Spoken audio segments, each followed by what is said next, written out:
110 কোটি হিন্দু হবে ভারতবর্ষে, তাই আমরা কিছু করতে পারছি। বন্দে মাতরম, বন্দে মাতরম, বন্দে মাতরম, বন্দে মাতরম। ভারত মাতা কি জয়, ভারত মাতা কি জয়, ভারত মাতা কি জয়। মঞ্চে উপবিষ্ট সন্তমণ্ডলী,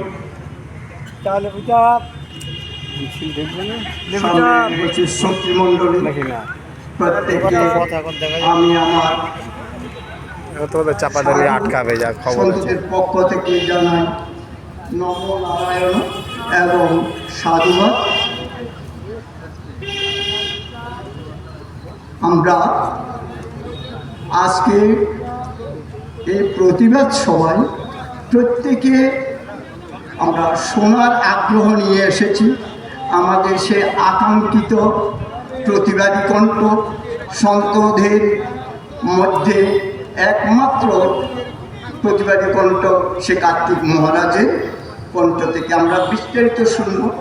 আমি সংক্ষেপে দুই একটি কথা।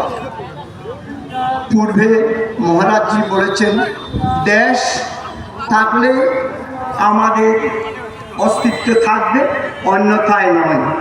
সুতরাং দেশ অর্ধে এই ভারত, আপনারা ইতিহাসে জানতেন এটা ভারত উপমহাদেশ, কিন্তু খণ্ডিত হতে হতে আজকে একটা সীমাবদ্ধ পরিসরে এসে গেছে। আমরা ভারতবর্ষ বলি ঠিকই, এখানে 29 স্টেট আছে বটে, কিন্তু আমাদের থেকে অনেক অংশ ছুটে গেছে। ছুটে যাওয়ার পেছনে একটি মাত্র কারণ, আমরা ইতিহাস পর্যালোচনা করলে একটা জিনিস দেখতে পাই, আমরা মোগল শাসনে ছিলাম প্রায় 800 বছর, ব্রিটিশ শাসনে ছিলাম আমরা 200 বছর, প্রায় 1000 বছরের আমাদের অপশাসন এবং আমরা পরাধীনতার থাকাতে আমাদের মধ্যে কিছু বিদেশি সংস্কৃতি, বিদেশি কর্মকাণ্ড, আমরা আজকে যে ভারতবর্ষ সনাতনী প্রভাব, মুনি ঋষিদের যে কণ্ঠ, যে আদর্শ, সেই আদর্শ থেকে আমরা অনেক অনেক পেছনে চলে আসছি। আমাদের মধ্যে অনেক বিচ্যুতি ঘটেছে। আমাদের আমরা সেই প্রাচীন যুগে সনাতন ইতিহাস আমরা যদি পর্যালোচনা করি, মহারাজ বলছেন যে রুদ্রক্ষের মালার পাশে ইতিহাস আর ইংরেজ শাসনের ইতিহাস, আমরা আমাদের সনাতন ইতিহাসগুলো যদি আমরা একবার পর্যালোচনা করি, তাহলে আমাদের বীরত্বের কথা, আমাদের সহিষ্ণুতার কথা তখন জানতে পারি। সেই রাম রাজত্বের কথাগুলো আমরা সেই তখনকার দিনের সেই সুসংগঠিত অবস্থাগুলো আমরা জানতে পারি।